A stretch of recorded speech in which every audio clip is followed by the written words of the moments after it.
Alpha Centauri. Alpha Centauri, so way farther than Pluto. And so how did I, so basically I started in kind of a more traditional conlang project where it was basically, I had this idea that when this kind of con culture said the alphabet, they'd actually be telling a story. So if I said A, B, C, D, those would be words telling a sequential story. And the, what else comes up? And in fact, there would be 10 stories because the consonants would line up and they'd be, you know, B, C, D, F, G, He, and you could put another vowel there. So it would be Vo, Co, Do, Fo, Go. And that would be another story. And so if you think of it, I mean, I thought it was a great kind of con culture thing. There would be these 10 fundamental stories and somewhere around 250 fundamental words that would build it up. So I think that's a somewhat typical kind of philosophical language goal. But if you think of it, it puts all the interesting parts in the culture. And when you look at the, you know, canon of the culture, it's just the alphabet, which is kind of boring. And so I think starting from that in my mind, I started thinking, well, I need something, there's something missing from this art project to give it a little more jazz. And that's pretty much where I was attending. I was in college at the time. I was attending a superstring theory class in physics. And, you know, suddenly there was the flash and it was like, oh, words are strings and they, you know, interconnect in all these ways. And so that's my, you know, story briefly. But let's get the talk up. Okay, I think we're getting there. All right, so good. All right, so good. We did the first slide, and moving on. So, okay, so this thing called nonlinear two-dimensional rating systems is actually size term. And I think, I don't know what the exact sequence is, but I posted something to, I found the LiveJournal community and I said, oh, well, here's the thing I'm doing. And he said, oh, I'm thinking of things just like this. And I think I found out about you like a month after I posted my stuff. Okay. Something like that. Yeah. So there was definitely some synergy anyway. And I think size term evokes the right things. You know, they're nonlinear, two-dimensional. It sounds a little redundant. It's like, well, if it's two-dimensional, then obviously it's not one-dimensional. But the problem is that, like, we've got this group of things. And I guess another qualification for the talk is just that I'm kind of, just like David brought up kind of these classifiers like adjod and things like that. I'm talking about something where I'm classifying a group of scripts which share the common problems and uses. And so this is how I'm defining it. Basically, a set of words that have more than two visual connections to other words with the connections themselves having some discrete meaning. And so what does that mean? Well, you've got a word on the left and a word on the right. We need like at least one more connection to another word, and we kind of go to the second dimension. So maybe if we were trying to reterm it, we'd call it branching writing systems. So what does that exclude? Well, it excludes almost everything. That definitely everything that David talked about. So you know, anything phonetic, ideographic. Writing systems are intra-word nonlinear, so that they might have different pieces in them that relate to each other, but extra-word, we don't have anything. You can make your conscript left to right, right to left, or what's called the strufodon, which kind of snakes along, and I don't call that what we're talking about, the nonlinear 2D systems.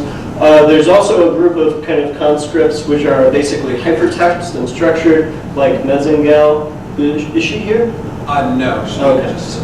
And other kind of hypertext and postmodern collages and things like that. And that's, those are very interesting, but the difference is that those are not connected. So you don't either have the problems or the uses of visually connecting the words. And then there's kind of like the Dadaist sound, which basically is like, well, it's all nonlinear and everything, but none of it means anything. And so, you know, we require that in the definition. So why do this? Because, okay, so the purpose of this talk is kind of two things. One is, you know, we want some company here. So, you know, you guys should make some 2D scripts. And the other reason is kind of like within what turns out to be at least several of us, I think it would be great if we could kind of develop a common language of describing the problems and the issues involved in these things, just like, you know, David was talking about some of the problems of these different things. So why do this? Well, first of all, we see in 2D, so obviously, like, why not take full advantage of that? And the other part is some kind of more artistic qualities that you could embed into this thing.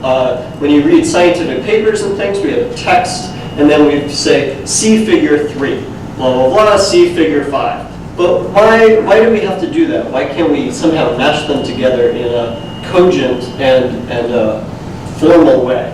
And then you get things like, you know, fractal and map-like qualities. When you no longer have to do a homogeneous stream of text, you can bring things together. And just as an example, and this is going to be the first thing, this is my conline, and it's a map of the Constitution, or about like 2/3 of it. And so this is the beginning. It says United States of America. This is like for the common defense and the general welfare. We've got the U.S. population here voting for its representatives, the Senate and the House. And here's the president and the vice president, and this is the election process there. And that's the Supreme Court, which is appointed to the president. Anyway, the point is that, like, suddenly the Constitution as a text turns into a map where we can see our rights and, you know, that kind of political goodness and accessibility. And on top of that, you know, just the ability to cluster information together. So when I talk about a hero in a story, there's this, you can literally make him the center of the story, right? So like all of the text kind of surrounds the hero. And then kind of, I don't want to say this is well, in any case, in the quote-unquote real world, we also have some nonlinear textual examples in computer science, which like 4/5 of us are part of. So we've got UML, which is called Universal Modeling Language, but it's basically just flow charts on drugs. And basically, when you say this stuff, the problem is that it's just not expressive enough. And the second critique, which I don't have listed here, is those things are so ugly. You know, I mean, you look at a flowchart, it's just ugly. And something I'm probably not going to have time to talk about, but I'd really love to if people are interested in, is kind of, now that we're online and we're talking about like interacting in media, there's a real potential for language to kind of like go into the user interface. In other words, you know, when you see a menu item or an icon, why doesn't it somehow implicitly show in the icon that I can double click? Or that something's hidden under this, or that that I'm about to look at an expanded list of something, and that could be kind of communicated more, and also just kind of wiki-like combining text together of different contributors at the same time. Okay, so now I'm about to go through several examples of other people's two-dimensional nonlinear writing systems. And I want to make some provisos.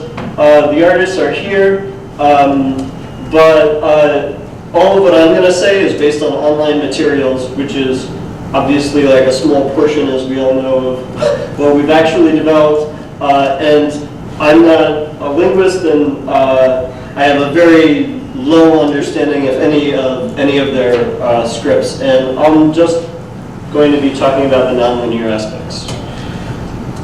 So, first up is glide. Is that you? Nice to meet you. So this is the one I'm starting, and I know least about it, so please don't shoot me.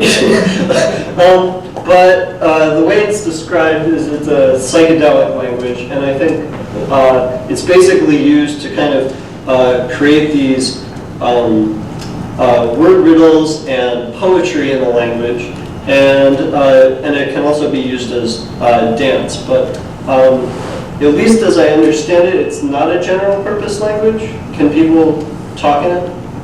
It's not verbal, it's not Okay, spoken, right, it's like okay. a Rick check. Okay. Okay, so it's not spoken. In any case, this is an example of glide, which I stole. And so I'm going to break this up just so it's easier to see where the pieces are. So, okay, and here we go with the thing.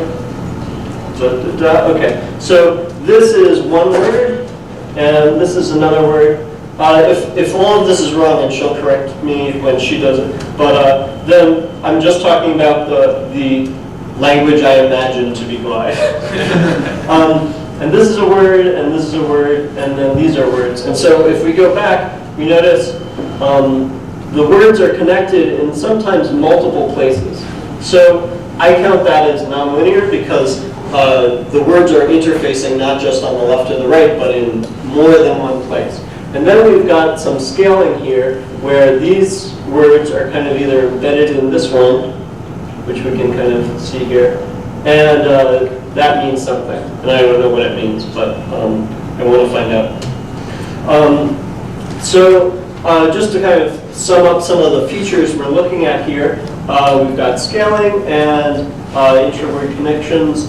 And one issue that at least I found when I was trying to do similar things is that when you have these multiple intra-word connections, it's sometimes difficult to keep it all coherent and meaning reducibly one thing at a time. And so there's a greater potential for misunderstandings. But sometimes that's good if you're doing poetry. Okay, so next up is Ilach. Is John here? He was attending. Okay. So Ilach is this general purpose language, and his motivation was extreme morphophonological conciseness. And he achieves the same thing in his writing system. And so he basically created these sentence ideograms. And so if we kind of take out these things, this bit, okay, so this is the translation. The incompetent tailor began crying after finding out about the clown's new directive on nakedness. And so the way he does it is he has verbs vertical. So this and this is a verb. Nouns are horizontal bars, here, here, here, and here. And then kind of verbal aspects and pronouns are these triangles which are embedded. And so if, again, this is qualified as I am interpreting, I believe this is Taylor and on the left, and he began crying, began as here probably, crying, and then we get into the subject, the participle phrase. So this is after finding out, and then these are the three nouns about clown's new directive, or it might be clown's new directive, I don't know. But in any case, we can kind of see that one, he's doing this really cool thing with layering, right? So the participle phrase is kind of receded behind the main phrase, and he's also doing some very cool things with orientation. So we know these are verbs, and we can spot them right away. And the nouns go across, and so we can spot those right away. So this is just summarizing. We've got nouns, verbs, okay. So how did he kind of do this? Well, okay, so he was focusing on making the sentence, this ideogram. And he was also doing this orientation thing. One thing I'd point out is that because he does rely on kind of an absolute orientation, but if you tilted this any less than 45 degrees, you could probably still understand the sentence, because as long as the verbs don't turn into nouns. And also, the other thing to note about his thing is these things along the sides connect to the case and the meaning and the context of the sentence. So kind of what the bar ends up. Okay, so what else? So the words are contained in, okay, so basically the nonlinear aspects are containing the syntax and the grammatical relationships. He's got overlapping layers, so it's almost three-dimensional, but to a certain degree, one thing that kind of comes out is you have to make sure these are spaced well enough to be able to see, one, these significant edges, which mean something, and so he's kind of relying on the eye being able to see enough of the shape to tell what it is. And so what is he actually branching on? He seems to be branching on verbs, noun phrases, and verbal markers. If we go back, the adjectives or the modifiers of the nouns kind of stay inside their blocks. Again, at least as I kind of understood. Okay, so next up is Rick Chick. Dennis is here. Yes. This was really cool as kind of a motivation. You know, there's the species with 49 tentacles and 7 of them communicate. And if you think about it, why would any such species even imagine that language is a linear thing? And so these are two, again, stolen things of Rick Chick. And so these are basically words, and they have some little modifiers on top and the bottom corners, and they basically connect up to the to the words in the kind of noun phrases. So you've got kind of like participle phrases where you branch. And the other, so the other interesting part is some of his relations, which are marked by the subscripts, are the converses are mirror images of each other. That you can kind of bring into not to linear writing systems as well. But some of them also, he's got kind of a list of relationships. The other thing, Mark Branch covered. Okay, right. So the other interesting part of Rick Chick is that I think it's this one, the bottom right. What's the issue? Basically, it's the count. The count. Yes. Yeah, the collector. So he's got this thing, construction called a collector, which kind of says how far out you're going to go with this, participle phrase. And so this collects, and I'm making this up, these say or something, and that would be then labeled as 3 here, which says I've got 3 of them. And so you kind of, at least I imagine it as kind of a postscription action. You kind of do your thing and then say, okay, how far have I gone out? And one issue that we kind of see that comes up is we've got some crossing. So this works for 2 sentences. The question is, would we be able to, or maybe we're not interested in, expanding out to 20 sentences, and would the lines kind of get unwieldy? And I'm just bringing up this as an issue which is certainly not unique to Rick Chick, but it requires a solution which we need. So then there's this other one called Pinuyio by Renee Witten-Bogard. And this is a decorative writing system used by, and this is a species, an alien species, that do not speak. They do sign language. And so he also uses orientation very deeply. So subject is always on the top, the verb is just below it, direct objects, when they exist, are on the bottom, indirect objects are always on the left. And then you've got these little modifying things which are adjectives or things like that. So you give to me, book, big, your. I'm writing a book. Okay, and the other part is that he's got these connector things to larger sentences, and he's got a whole, 20 or so relationships where you can kind of point, and these can point anywhere, and kind of combine these clusters of verb phrases. So what does it do? Shapes in a so one thing is we've got absolute orientation. Again, you know, if we shift it more than 45 degrees, we have to kind of start worrying about what turned into what. We've got kind of this iconographic sentences again, and connectors, separate words from shapes. Right, so the shapes are embedded, and those are the meaning, and then the connectors are separate. And again, we kind of have this issue of, you know, how many of these can we do before the joins start intersecting with each other, and what can we do about that? Okay, we've got one, I think one more besides mine. Harpalon. Okay. And this is another sign language culture. He has this kind of identity element, which is this part right here at the top.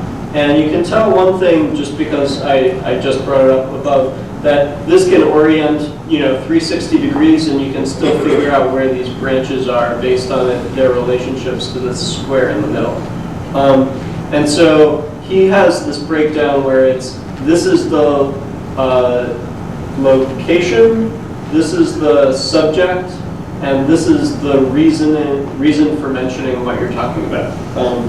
But basically, it kind of stems from these mostly subordinate clauses. Oh, okay, I know what I'm supposed to do. I was supposed to click on this. Okay,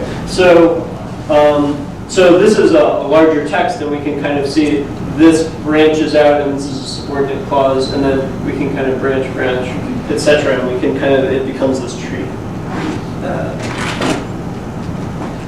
Cool, okay. So we also have branches, relative orientation. Okay, so good. One issue is that we kind of saw that there's no real way to condense that. You know, the more we branch out, the farther afield we get. And okay, so this is mine. I actually spent the least time preparing what mine looks like. But these are some examples. Basically, I've got these, I talked a little bit about this, 10 kind of letters or particles. Let's see how far I can go. You know, so each of these letters means something, and they can string together in this a couple of ways. One of the more nonlinear ways is kind of the letters that have this, create this space. Other things can kind of come out of that. That's a little like glide. And they can also kind of intersect each other, and they can actually cross each other if they intersect each other in just such a way. So that's kind of the intersecty aspect of it. What do I want to do? So the other thing is you can, I know what I want to do. Go back. Okay, so my thing is basically, you know, you've got this letter here, and that's the subject, and then you connect it with the verb, and direct objects come here, and then modifiers flow out from these kind of implicit spaces which are created, and subjects can also get intersected, and it kind of grows into this branchlet. So one thing that I did, which isn't obvious there, but my goal was to actually try to do this planar,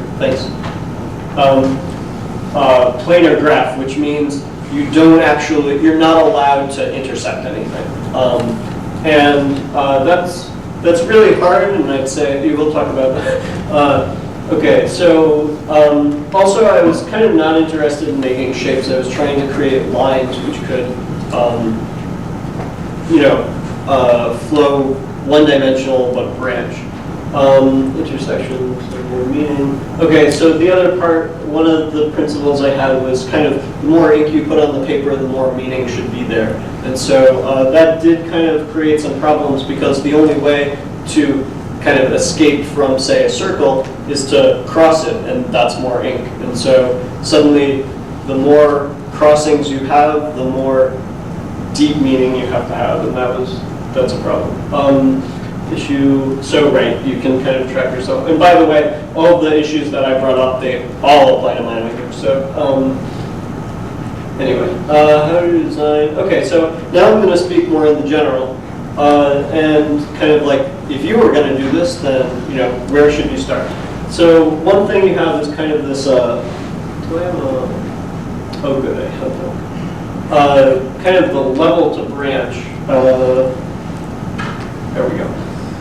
So the question is kind of where do your lines go out from? And so one thing you could do is just connect sentences, and that would be a little like that Canuyo one, which you kind of have these verb phrases and they get connected by different relationship lines. So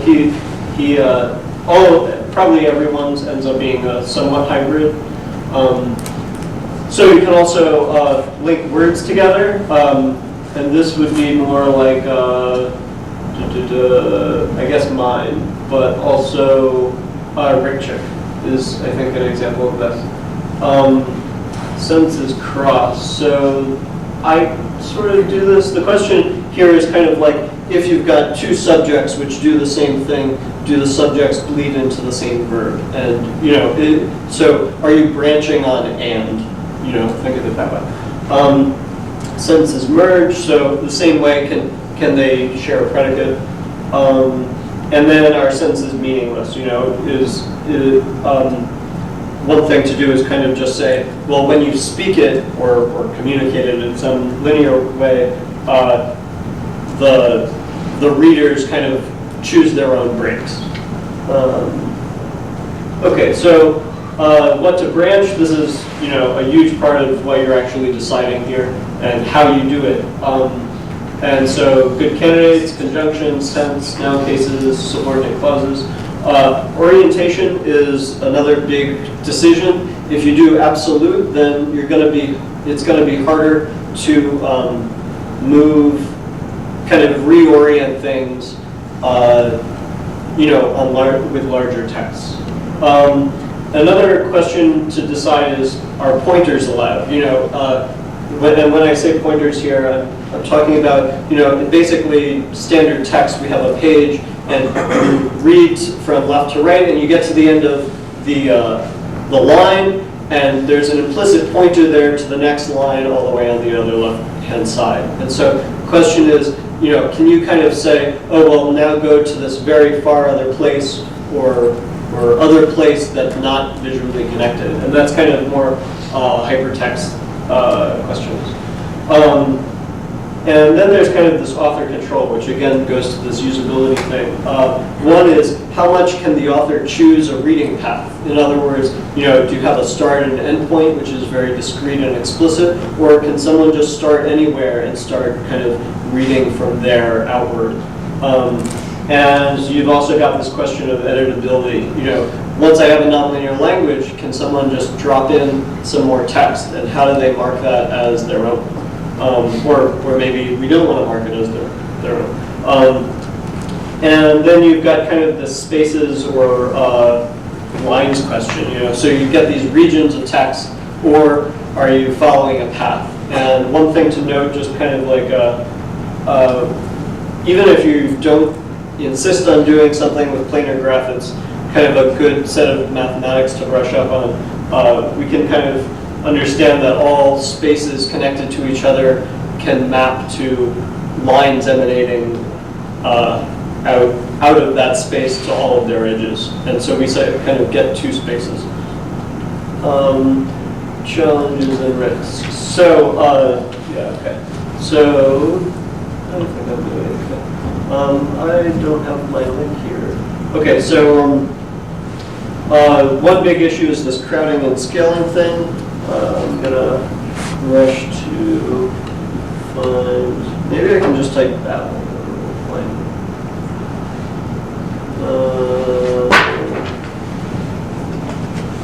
Yeah, that looks like it. So this is my Babel text. And so we've got, and the earth was one language, and we go east to the land of Shinar, and we kind of flow up here and around, etc. But one thing to kind of note is that we've kind of condensed this, and the question is, one thing is, when I change something, can it what happens? Do I have to shift everything outward? And another thing, at least with mine, was this kind of scaling issue with the letters. So let me use one that's higher up, right here. So this line is one letter. So the question is, does the legibility decrease because we're using we're stretching out the letter too much? But that's related to scaling, the crowding issue, because if I give it more space, that letter just becomes even bigger. And now I go back to my talk. Collisions, text fragility. So that was, the other issue is kind of how much, when you change stuff, can it, if you change one thing, and this is kind of the heptapod B example, there's a fictional language which, if you change anything in the sentence, the entire sentence has to change. And so that's obviously the worst, the most fragile, language possible. But it can happen for real in kind of a two-dimensional nonlinear language, because if you have to change a relationship to fit something in another part of the text or connect things, suddenly you have to rearrange how much of the text. And one challenge is to try to keep those changes local. And then there's just the challenge, if you will so take it on, to kind of map phonetically your nonlinear grading system. So how do I go next? Okay. Run out of space, or symbols illegible. Right, we talked about this. So a little more on intersections and collisions. Again, kind of planar graph theory, should you choose to take this on, is if you just solve these two maps, like how do I what do I do in this K5 that's a star with the outer points connected, and this one with the points. And here, I guess it should be noted that probably the points represent words, and then the lines are their relationships for you. If you can solve how to decompose these two graphs, then in theory you can do it with every single graph. So that's math helping us out. But you can choose other ways. One, you can just say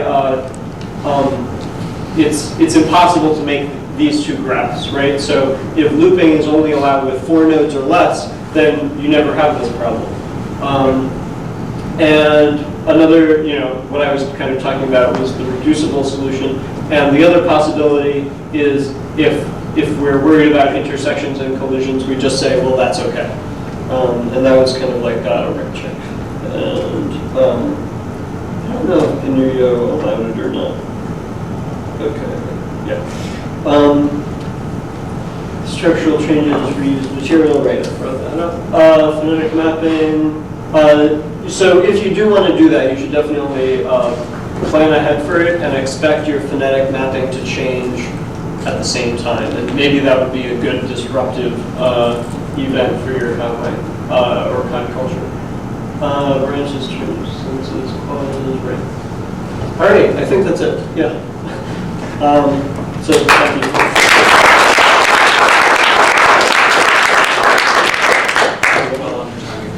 And then had a raise first. Hi, yes. Watching all of this, and especially the OE, have you ever given any thought to a Kipu language, one made of ropes tied together? That would even be three-dimensional. You would no longer have intersection problems. So yes, one possibility is that you could kind of make it three-dimensional. And I kind of think that at least all of these, if you actually define your language by branching, then essentially, yeah, you're just saying it's okay, you don't have that problem, and your language, because it's a bunch of 1D strings, is three-dimensional if you want it to be. Does that make sense? And one other thing to say, just note, because you brought up Kipu, is that it's not. So I thought maybe that was more complex than Kipu. Right, because you connect strings yeah. from a string, but that was just some sort of awful cat's cradle. Yeah. Not. Yeah, no, you can definitely do it. I think you're next. An idea I had for a simple linear operating system was to have it dyslexia proof, where every glyph is topologically unique. Flipping or rotating or stretching the glyph wouldn't turn it into another glyph within the same system. So that might be a useful design principle for the glyphs within a system like this, where you're talking about the orientation being an issue. If you rotate the diagram and suddenly it means something different or becomes meaningless, well, maybe it won't happen if you have topologically unique glyphs. Right, so I guess as an example, EWI does that, where you literally sometimes have to flip it or reorient it or expand it, and it always means the same thing. It's just the letter is identified kind of uniquely as a symbol, and it does get reoriented. I'm not sure how well a dyslexic person would be able to read EWI, because you still need to be able to follow the paths, and so I'm not sure it would actually solve that person's problem. But it is useful to do that, because then you have a lot more flexibility in kind of arranging your text. Anybody who is doing this is fascinating. Thank you very much. And now I'm interested in doing this. I would suggest that you look at Dana Paxson's electronic literary macrame, in which he makes a kind of a hypertext. Not using language or inventing language in this way. Paxson. Yeah. What's it called? Electronic literary macrame, and it's on the web. But he uses it for making complex stories. And so the question I wanted to ask you is how, I was very impressed by the Declaration of Independence, but how, for instance, would you write a complex story? And his literary macrame suggests that there's no starting point.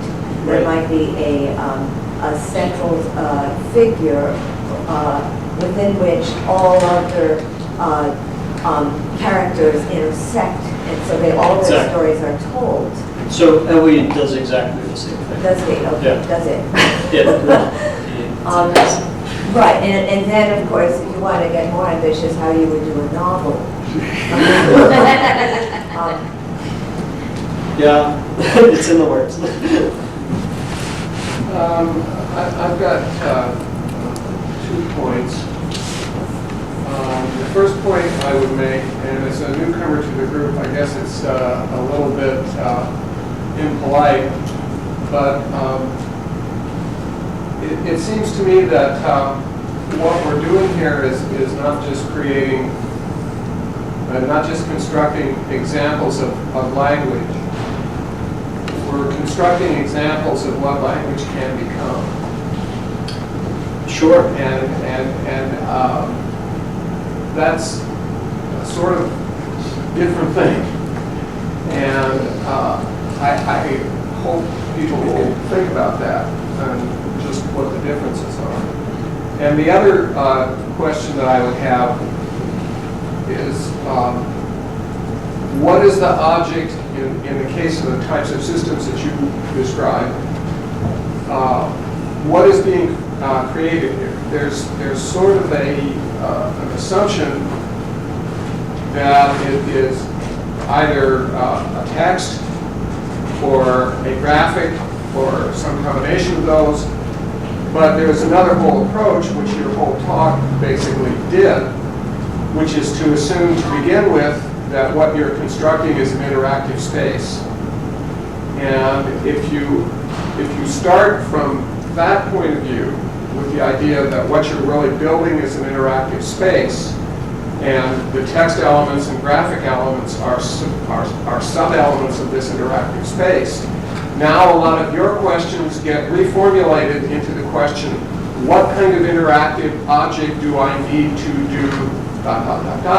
So all of the kinds of questions you were asking about, okay, how do you handle scale, how do you handle intersections, how do you handle legibility, all of these questions become questions about how to create certain kinds of interactive objects in a space of interactive objects. I'm not going to try to repeat that, but I definitely agree, and I think there's definitely a one-to-one mapping of that problem, you know, in all of this.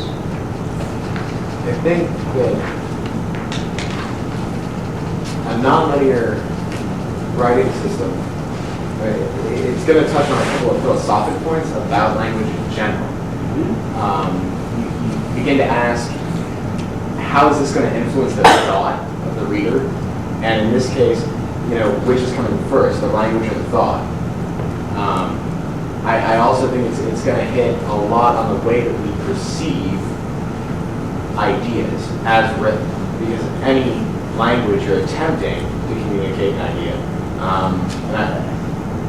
Because it's nonlinear, you can start at any given point, changing the entirety of what's meant, unless, of course, you use some symbol or some initial point. And in this case, you're not linear per se, but you still have a natural progression.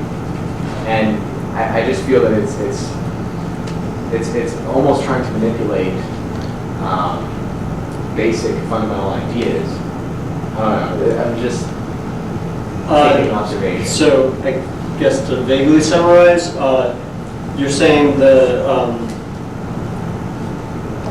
basically going nonlinear is really going to affect how people even think about things, and so I definitely agree, and obviously I'm kind of here to say, well, only in a good way, but I don't know if that's true. But one thing that I hear it a lot, like, you know, and I think there's a lot of culture here kind of saying, you know, we want to try to map the kind of language of thought, you know, more deeply, and like, how do people really think?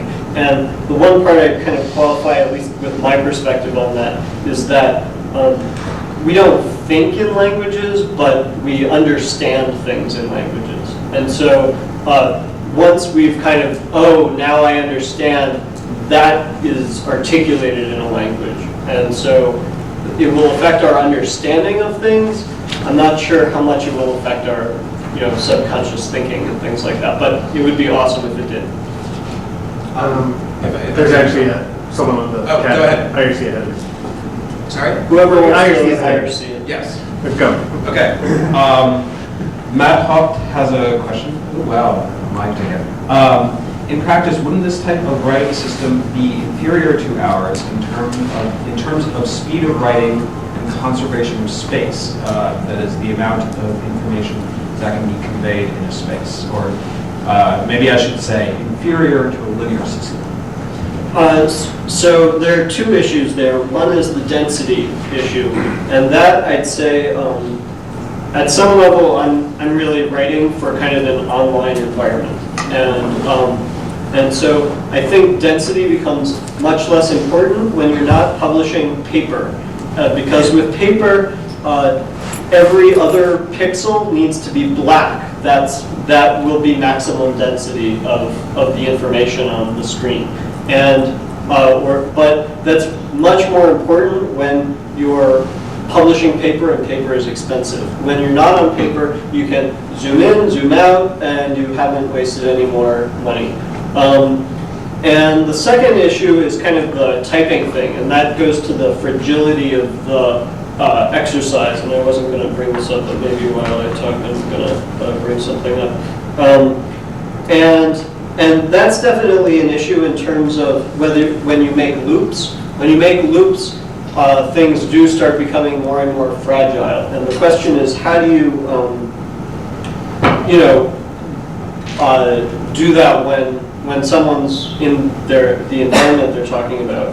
And I'd say that basically one way to do it is when it's online, the computer can help you. And so this is something I'm trying to work on, this typing system in the language, and I haven't gotten that far. But you can kind of create these texts where the computer is self-relaxing the graph for you.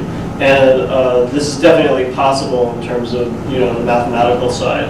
And it's and so that's kind of what I envision people writing in this language is doing, is kind of doing the typing in the same way a typewriter makes writing Chinese much faster by you type in a couple of hiragana, like the sounds, and it will guess at which kanji you want to say. And so, you can kind of do that in an online environment. On paper, I took notes in college like this, though what I did was, I just allowed overlapping. When I was saying before, you have to be less strict about that. Isn't this actually an extant question in theoretical computer science or theoretical electrical engineering of circuit design optimization? Because in real tiny circuits, you don't want wires to be too close to each other. You don't want them to cross. Oh yeah. So there's a huge design, multi-layer. So there's huge literature in solving these problems. Solving the problem for a particular graph is sometimes difficult, but so that, if you're really interested in this, you can design it in such a way to make it be, not NP, but an NP problem. But the other side is that there is proof in mathematics that if you can kind of, again, go and solve that K5 and K6 3-3 problems, that you're guaranteed to have a way to do that. And so it's definitely possible to create that map. It's just a question of, can you find it? Can you do it automatically? Well, that's what this is. I have a question actually about the typology that you had at the very beginning of your talk. You stated a lot of things are 2D linear writing systems. Would standard English sentence diagram be an example of a 2D linear writing system? As many people learned in middle school. I'd say Depends on if you read comics. People here are probably better at answering that question, whether sentence diagramming is or is not. I would say it's a very bad one because it has no extra content information. In other words, because we're sentence diagramming, it's obvious that all of that information is already in the sentence. And so you're kind of making it more explicit, but you're not, the content isn't in the diagram. I'm sorry. Yeah, well, I guess my question is sort of, well, I don't know whether it's a question or a comment. But it does sort of beg the question of what the content is that is being represented by the second dimension. Right? And then, because the example of the sentence diagramming and arguably all sort of systems of inscription, graphic system of inscription are two-dimensional. Poetry is clearly multi-dimensional. Rhyme is a graphically represented instance of a connection that's culturally well understood and right, and this kind of gets into kind of the postmodern question, and it's, obviously texts really aren't linear, implicitly. And so, again, this is kind of where I'm coming from in terms of the classification of these. It's not that other things aren't nonlinear, it's that when you try to draw it nonlinearly, you, one, have extra benefits if you use them well. In other words, you can provide extra value to the communication system by making it nonlinear visually. And the second one is that it has extra problems, which, I'm not saying poetry doesn't have problems, but, but they're different problems. Like how do I get someone to remember the first stanza instead of, how do I connect the first stanza? And it's just different problems, and so that's why I think it's worth making this classification. Are we out of time? Maybe we'll. Should be. Okay, yeah. If you have a question, I I'll agree. the time. The way I would understand it when I think about it is that if we're trying to communicate an idea to someone, there is a certain time period before that person you're trying to talk to actually goes, okay, I understand what he's talking about. And then you can further add on extra meaning or maybe refine what you had said. Within the 2D system, I can see immediately the idea that you can provide more context or kind of clear up all of your connections. But my question is, does the nonlinearity of it sort of increase either like the length of time or like the size of that thought before you actually finally comprehend what's going on? before you can go, oh, okay, I understand, and then you can kind of refine it from there. Does that make sense? Okay, so a summary of the question is, if